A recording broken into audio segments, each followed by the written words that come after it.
प्रमेय की सहायता से, जो अपन ने गॉस प्रमेय करे तो उसकी सहायता से अपने कूलाम को नियम याद करना है। गॉस प्रमेय कही के किसी बंद पृष्ठ से होकर जाने वाला संपूर्ण विद्युत फ्लक्स उस फ्लक्स के अंदर उपस्थित कुल आवेश का 1/ε0 गुना होता है।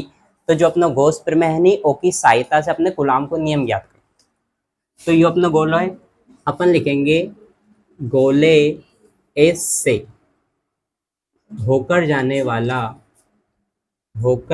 वाला संपूर्ण विद्युत फ्लक्स है ना, संपूर्ण विद्युत फ्लक्स।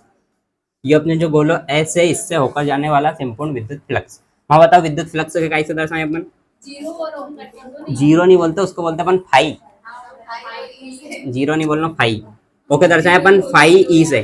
फाई ई बोलना है, कहाँ से जीरो बोलेगा?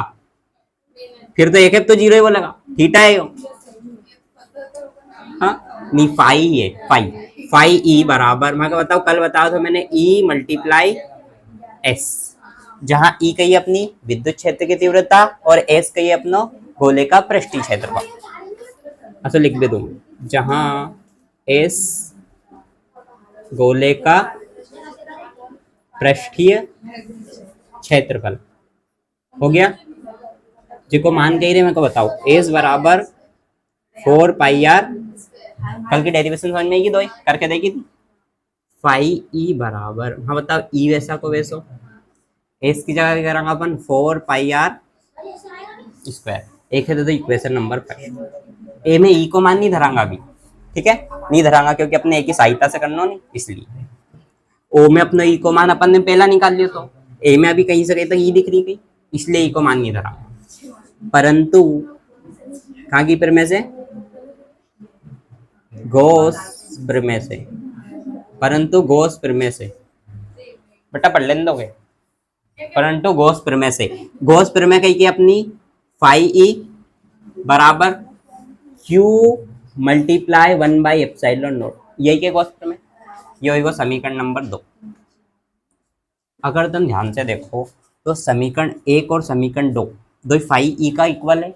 अगर इनका लेफ्ट हैंड साइड इक्वल रहेगा तो इनका राइट हैंड साइड भी कैसा रहेगा? इक्वल। तो यो जो एक का बराबर, जैसे सिंपली एक चीज समझो हम, जैसे कोई सा लड़को है बॉय, ओकी इधर बहन है, ठीक है, सिस्टर लिख दो एस पर, और यो ही एक बॉय है, एक और दूसरा ब्रदर है। तुम्हारा बताओ ई दो आपस में भाई बहन रहेगा? Same exact condition is there कि जो फाई है ए का बराबर यो है, सेम इना फाई का बराबर यो है। अगर इनका लेफ्ट हैंड साइड बराबर रहे तो इनका राइट हैंड साइड भी हमेशा इक्वल रहे। तो ए का बराबर यो लिख सकता हूँ, लिखता E multiply 4πr square, okay, and बराबर में कहा जाएगा Q इंटू 1/ε0, ठीक है। अब तुम्हारे विद्युत क्षेत्र की तीव्रता याद आई, कई हुई में E बराबर 1/4πε0 Q/r स्क्वायर, यही हुई, और एक मात्रक है न्यूटन प्रति कूलम। तो यही चीज है मैं जब वहीं लिखी मैंने, ई के यहीं रहने दो, 1 पहला से ही वही है, एक का बट्टे में आएगा 4πr स्क्वायर। ये देखो 4πr स्क्वायर इन्हें जब वहीं लिख दियो मैंने, जे के बाद ये जो ε0 था ये का पास लगाई दियो, ऊपर क्यू ऐसा को वैसे, जो कही यही अपनी विद्युत क्षेत्र की तीव्रता। अब अपन लिखांगा बिंदु P पर अगर असी भी देने की गॉस प्रमेय की सहायता से विद्युत क्षेत्र की तीव्रता को परिभाषित कीजिए, तो यहाँ तक कंफर्म होगी अपनी डेरिवेशन, लेकिन उन्होंने किए कूलाम को नियम, इसलिए आगे बढ़ा। बिंदु P पर काल्पनिक आवेश, काल्पनिक की जगह परीक्षण लिख दो तुम, तो सरल रहेगा। बिंदु P पर परीक्षण आवेश काय की कल्पना करने पर, यो देखो करिए अपन क्यू नोट, कई की वस्तु का ऊपर अगर अपन जीरो लगेगा नहीं तो नोट बोले इंग्लिश। बिंदु P पर परीक्षण आवेश क्यू नोट की कल्पना करने पर, करा कल्पना, हमारा बताओ कूलाम को नियम F बराबर ही आई है, तो F बराबर हो है हमेशा तीव्रता इंटू क्यू नोट, ठीक है। E की जगह इन्हें E की मान रखना, भूल जाओ कहां से कहीं करी हुए, हाँ।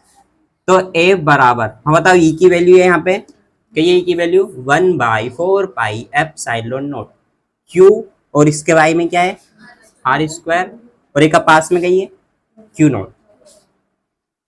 ठीक है, तो यही की थी कूलाम का नियम ने, बल का मात्रक न्यूटन, यही की थी। यहाँ Q1 Q2 आया तो अपना कूलाम वाला में, तो यानी आवेश का होना विपरीत होना, एक आवेश एक आवेश, तो ये कूलाम को नियम सिद्ध हुई। समझ में आया?